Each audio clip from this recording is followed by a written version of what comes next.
আমার আব্বা একটা মুসলমানের বাচ্চা ছেলে, নওজোয়ান, তুমি আল্লাহরে সাক্ষী রেখে একটা বার ভাবো, রাত 12টা পর্যন্ত তো তুমি সজাগই রইলা, অথচ সেই 7টা বা সোয়া 7টা বাজে এশার নামাজের আজান হয়েছিল। তাহলে গত 5 ঘন্টা চলে গেল, তুমি কি আল্লাহর ইচ্ছা করলে একটা সেজদা দিতে পারতা না? বলো না বাপ। খাও, 1 প্লেট বিরিয়ানি খাও তুমি। আহা, না না, হাসো না, হাসো না, বিবেক দিয়া বাবা, আমি ফাইজলামি করতেছি না দোস্ত, আমি আমি তোমার সাথে মস্করা করছি। তুমি খাও, কোনো মানা নাই।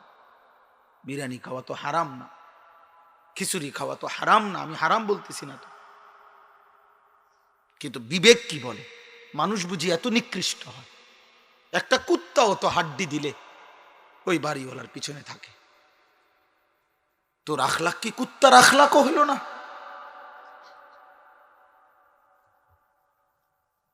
একটা কুত্তাও তো 2-4টা হাড্ডির কৃতজ্ঞতা আছে তার ভিতরে, যে এই বাড়িতে আমারে কয়েকদিন হাড্ডি খাওয়াইছে। ছে ছে ছে ছে তোর জীবনের উপর, বেনামাজি তোর কপালের উপরে থুতু বেটা, থুতু দিলাম তোর কপালে বেটা, থু। লজ্জা তোর জীবনের। একটা কুকুরের স্বভাব, ভদ্রতাটুকু এটাও নাই এই মানুষ রূপী এই হাইওয়ানের। এত বড় আসমান, এত বড় জমিন, 24 ঘন্টার এত আয়োজন, মাথার চুল থেকে পায়ের নখ পর্যন্ত, ভিতর বাহিরের এতগুলো অঙ্গ প্রত্যঙ্গ দিয়ে আল্লাহ তাআলা 24 ঘন্টা সারা দেহের সার্কুলেশন, সমস্ত অঙ্গ প্রত্যঙ্গের সচল আল্লাহ তাআলা রাখছেন। প্রতিটা নিঃশ্বাস, প্রতিটা চোখের দৃষ্টি, প্রতিটা হাতের শক্তি, প্রত্যেকটা ব্রেনের শক্তি, আহা, বিনিময়ে একটা সেজদা দিবে না? আপনি কি মনে করেন ভাই? ভাবেন তো। আজকে এক বাবা আমার কাছে দোয়া চাইছে, তার একটা ছেলে দাঁড়ায় রয়েছে, ধরে রাখছে পোলা, বুঝছেন? 17 বছর না জানি 18 বছর বয়স বাচ্চাটার, ছেলেটার, প্রতিবন্ধী, কথা বলতে পারে না, দাঁড়াইয়া থাকতে পারে না বাপের কোলে, 18 বছরের মতো বয়স। কয় হুজুর, আমি আজকে 18 বছর 17 বছর হইব এই বাচ্চাটারে, বাচ্চা তো না, বয়স, কোলে করে করে খাওয়াই কোন রকম। আমারে আবার খুব কাইন্দা দিছে, আমার একটা ফু দিয়া দেন। 17 বছর বয়স, কোনদিন ছেলেটা দাঁড়াইতে পারেন, একটা শব্দ মুখে বলতে পারেন, প্রতিবন্ধী। এই মা কি কষ্টটা করতেছে ভাবেন তো। যে মাটা এই বাচ্চাটারা যা 17টা বছর পালতেছে, ওই বেটিটার কি পরিমাণ কষ্ট হইতেছে, ওই বাবাটার কি পরিমাণ কষ্ট হইতেছে, তার জীবনের আর আনন্দ কোথায়? প্রতি মুহূর্তে যে বাচ্চাটা এরকম মাজুর, ওই স্বামী স্ত্রী তো সারাক্ষণই পেরেশানিতে থাকে। আর সেখানে আল্লাহ তাআলা তোমাদেরকে এমন সুস্থ সবল দিছে এই উলঙ্গ নাচার, এই চুল আর এই তামসা করার জন্য। এই শুধু খাইবা, ঘুমাইবা, ফুর্তি করবা, লাথি দিবা, উষ্টা দিবা, মোটরসাইকেল চালাইবা, নারী দেখবা, ছবি দেখবা, খালাস আব্বা। এর জন্য তোমার বাবা আজকে 16 বছর বিদেশ।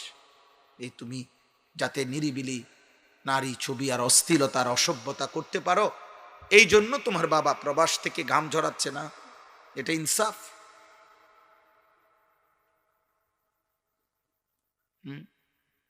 16 বছর, 17 বছর, এই যে প্রবাসী, 18 বছর।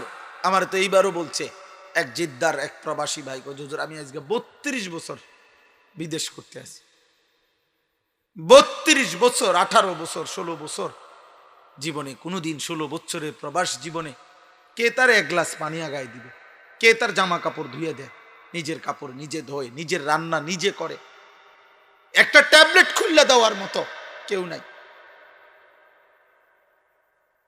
আমার তো সকালবেলা ভোর হয়, আমি 11টা, 11:30 বাজে আমি যখন নাস্তা করি, তো আমার 4 বছরের মেয়ে আছে, ও আমারে নাস্তা আইনা দেয়, আমার বিবি আমারে চা বানায় দিতেছে, আমার ছেলে আছে, ও আমার খবর নিতেছে, আমার মা বাসায় আছে, মা আমার লগে বৈশা নাস্তা করে। আমার তো এতটুকু তৃপ্তি আছে যে আমার বিবি বাচ্চা পাশে। এই প্রবাসী বেচারা আজকে 16 বছর 18 বছর একটা একটা টাকার জন্য তোর মুখে হাসি ফুটবে, ছেলেটার মুখে।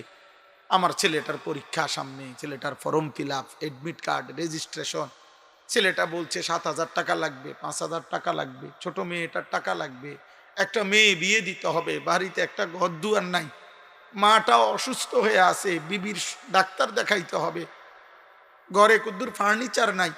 এই কথা ভাবতে ভাবতে বেচারা সারাটা দিন পড়ে থাকে ওইখানে। আর সন্তান নামের এই হাইওয়ান, মানুষ নামের এই জানোয়ার তার বাবার এই কষ্টের টাকা দিয়ে 24 ঘন্টা উলঙ্গ ছবি দেখে। তুই মানুষ না জানোয়ার বেটা, তুই ভাবিস বেটা, মানুষ না জানোয়ার বেটা, ভাবিস বেটা। তোর রক্তে যদি মুসলমানের রক্তে থাকে, তুই যদি মায়ের পবিত্র দুধ খায়া থাকস, তুই ভাবিস বেটা। ছি ছি ছি বেটা, ধিক তোর কপালে, ধিক তোর জীবনের উপরে বেটা, অভিশপ্ত এই জীবন বেটা। খাইও বেটা, ওরা খাওয়াবে তোমাদেরকে, বিরিয়ানি দিবে, বসো নিও বিরিয়ানি, চিল্লাইয়া হাঙ্গামা। একটা বিরিয়ানি দিতে লাগলে, এক প্লেট খিচুড়ি দিলে চিৎকারে মনে হয় যেন একটা যুদ্ধ শুরু হয়েছে। কি করে আহা, মনে হচ্ছে তাদের বংশের কেউ কোনোদিন, তাদের বংশ জন্মের পরে কেউ কোনোদিন সে জীবনে কোনোদিন মনে কিছু খাইছে না। কেন এমন চিল্লাইবা কেন? জীবনের মাকসাদ এটা, এক প্লেট বিরিয়ানি জীবনের শেষ কথা। আল্লাহ তোমাদেরকে বুঝ দান করেন। আল্লাহ তোমাদের কারো দিলের মধ্যে, একজনের দিলেও যদি অনুভূতি জাগে, তুমি সেজদা দিও। আব্বা, আমি এক ভাই তোমাকে বললাম, আমার 21 বছরের এই জীবন, কিশোর যুবক ছেলেদের জন্য আমি খুব ভাবি, খুব ভাবি, সারাদিন ভাবি, সারাদিন চিন্তা করি। আহারে এই ছেলেগুলো আমাদের চোখের সামনে, চারিদিকে মুসলমানের সমাজ, মসজিদ আছে চারিদিকে, 5 ওয়াক্ত নামাজের আজান হয়, প্রত্যেক 5 কিলোমিটারের ভিতরে মাদ্রাসা আছে, হাফেজে কোরআন আছে, গ্রামে গ্রামে দাদা চাচারা আছে, দাড়ি টুপিওয়ালা মুরব্বী আছে, হাজি সাহেব আছে, তাদের ঘরে আল্লাহর কোরআন আছে, তার মা নামাজ পড়ে, তার দাদা দাদি নামাজ পড়ে, আল্লাহ খুদা ডাকে, আহারে চারিদিকে আছে। এরপরেও এই সব কিছুর মাঝখানে থাইকা মাত্র 16 বছর এই গাদ্দার, এত বড় গাদ্দার, মাত্র এত কম বয়সে এই গাদ্দার 1 ওয়াক্ত নামাজ পড়েন। কত বড় জানোয়ার এটা, চিন্তা করছেন? এতগুলো মসজিদের আজান তোর কলজাটার মধ্যে একটু নড়ায় না? ছি ছি ছি বেটা, তোর বিবেকের উপরে বেটা, আফসোস বেটা। লাকাদ আদাল্লানি আনি যিকরি বাদা ইজ জাআনি ওয়া কানা আশ-শাইতানু লিল ইনসানি খাযুলা। কোরআনে আল্লাহ বলছে, জাহান্নামী নাফরমান পাপী সেদিন হাসরের ময়দানে আফসোস করবে আর বলবে, হায় হেদায়েতের উপকরণ, আল্লাহকে মানার উপকরণ আমার কাছে তো ছিল, আসছিল, আমগো গ্রামে মসজিদ ছিল, মাদ্রাসা ছিল, আজান হইতো, ওয়াজ হইছে, মাহফিল হইছে, বক্তারা আসছে, হুজুররা চিৎকার দিছে, কান্নাকাটি করে বলছে, ইমাম সাহেব প্রত্যেক জুমায় কত কিছু কইছে রে। আহারে আমারে তো আল্লাহ চিনার মতো ব্যবস্থা ছিল আমার গ্রামে, আমারে তো বলছে আমার আব্বা ছোটবেলা আমি মুসলমান, আমার মা বলছে আমি মুসলমান, আমারে তো কালেমা শিখাইছে, আমারে তো হাজি সাহেব দোয়া করছে, ইমাম সাহেব বুকে নিছে, আদর করছে, আমারে তো বারবার বলছে আমি মুসলমান মুসলমান মুসলমান। আহা, আমি কিছুই পাত্তা দিলাম না। দুনিয়া, বন্ধু, মোবাইল, হারাম উপার্জন আমারে আল্লাহ ভুলাই দিল। আহা আমি কি করলাম, আহা আমি কি করলাম? কসম আল্লাহর বাবা,